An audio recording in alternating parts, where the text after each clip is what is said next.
Thank you, Mr. Chair, and I promise you I will not engage in any colloquy with any of the witnesses. But I will ask, but in the spirit of having discussion and debate, I'm going to ask the witnesses on each side, the presenter and the witnesses in opposition, to address two straightforward questions. One, on the issue of thimerosal and mercury, we've been presented with all kinds of conflicting reports about mercury being in vaccinations that could cause various illness. But we've also been provided with very definitive science that says there's no mercury. I want the presenter to address it, and I want the witnesses for the opposition to address it. I'll let them address first. That there's no longer any mercury in the immunizations is the information that we've been provided.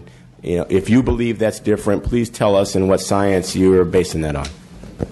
Yes, so my understanding is that there are trace amounts of not only mercury but also other toxins and metals, I believe I have a list here, that are still permitted in vaccines that are administered within the state. Okay, so trace amounts, and then, yes, sir. Mercury? Mercury has been eliminated from virtually every single vaccine. However, multiple dose vials of the influenza shot given to children can still contain, I believe, 25 micrograms of mercury. Unusual vaccines, I believe Japanese encephalitis vaccines contain mercury. And also I believe that the tetanus shot can contain mercury. Thank you, sir. The vast majority of childhood vaccines have no thimerosal at all and trace amounts of mercury at best. Thank you. Dr. Pan? Actually, I appreciate if Ms. Fisher would also answer the question. We should also just mention that the influenza vaccine... I would like Ms. Fisher to answer the question, too. Mr. Thurmond, is your question answered? Or do you need someone else to provide input on this? I'm simply asking the question. If you'd like to address it, please do. I'm sorry. Dr. Gordon is correct. Thank you. You know, again, in the spirit of discussion and debate, I'd like for each side to address each of these two questions. Dr. Pan, if you'd like to. This legislature actually passed a law authored by now Senator Fran Pavley that states that children, except unless there's a medical emergency declared by the governor, cannot receive vaccinations containing thimerosal.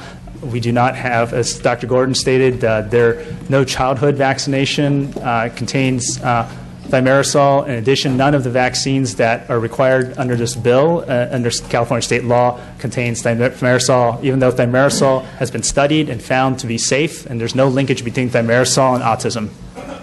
Okay, thank you. The second question, and I'm sorry, Counselor, I didn't get your name, and when my colleague was asking you, I actually thought she just wanted you to state where you practice. I actually thought your credentials were impeccable, and you established that quite clear. So let the record reflect, there's no question about your credentials. You are more than qualified to speak on the subject, and I'm very sorry about the experiences that you've described, but your credentials are impeccable. But my question has to do with your statement that you made about disproportionality as it relates to African American and Latino children.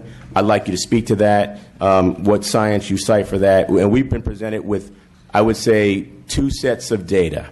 One that says that there could have been a link between vaccination and the onset of autism in African American boys, and that data was omitted from an important study. At the same time, we've been presented with studies that say that study and that statement has been debunked and is myth. And that is something I'm looking at, something that I have today that is current that says that study is debunked. And I've been presented by African American doctors who have said that these are false claims. I'd like each side to address this notion. And to clarify, by each side, that means one person from each side. One person is sufficient. Thank you, Mr. Chair.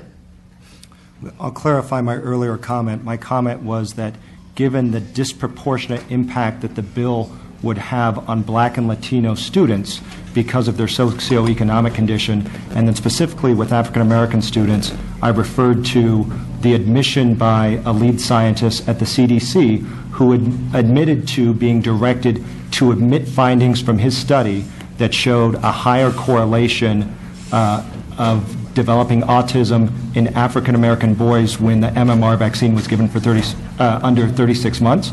I'm aware of no retraction of that admission.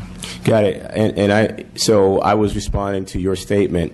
I've read that that scientist has said that data was omitted from that study, and I believe that that is true. But I've also read that the assertions that were made as a result of that omission have been debunked, whether or not they've been debunked by that particular scientist. So I'm asking each side to speak to any scientific evidence you have to that claim, as what I've seen most recently says that that study, the assertions have been debunked. I can't speak to the science of it. What I can say is that I know that United States Congress has opened an investigation of exactly this because, as you say, you get new information every day in text and Twitter and reading articles.